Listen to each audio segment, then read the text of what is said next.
आपण पाहत आहात महा टाइम्स न्यूज, नवा काळ, नव्या बातम्या। मी एक फिल्म मेकर आहे। मी काय करू शकतो? मी माझी उद्विग्न प्रतिक्रिया तर एकदा दिलेली आहे, त्याच्यावरनं पण केवढी गदारोळ उठला। पण शेवटी एक माणूस आहे ना मी पण। आता महाराष्ट्रात ज्यांना ज्यांना पोरी आहेत, जे पोरींचे बाप आहेत, ज्या पोरी आहेत, त्या पोरींच्या बापांना विचारा ती बातमी पाहिल्यावर काय झालं असेल। तर एक फिल्म मेकर म्हणून मी एकच गोष्ट करेल, मी एखादा तरी देऊळबंदचे जे 11 भाग वाणी साहेबांनी डिक्लेअर केले, आत्ताच सांगतो, एखाद्या भागात या अशा नराधमांना चेचायला स्वतः आता स्वामींनाच यावं लागेल। कारण ज्यावेळी स्वामी शिक्षा द्यायला उतरतात त्यावेळी स्वामींची शिक्षा भयानक असते। तुम्हाला काय वाटतं?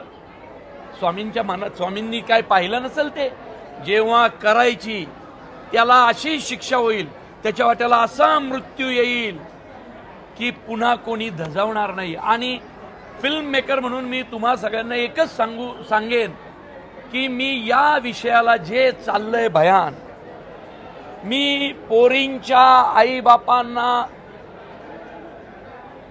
एक आशेचा किरण देण्यासाठी असा एखादा चित्रपट बनवेन की त्या नराधमांना असे मृत्यू दिसतील त्या चित्रपटात की ते पाहून पुन्हा कुणी असं करण्याची हिम्मत करणार नाही। जसं मुळशी पॅटर्न नंतर शेतकऱ्यांच्या जमिनी धाक धपटशाने घेणं बंद झालं, कुणी काही म्हणा, पण मुळशी पॅटर्ननी शेतकऱ्याला खडबडून जागं केलं।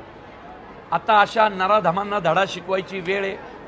आत्ता भाग 2 आत्महत्या थांबवण्यासाठी येतोय, भाग 3 कदाचित वेगळा असेल, पण 4, 5, 6, 7 कुठेतरी या विषयाला वाचा फोडण्याचा मी प्रयत्न करेल।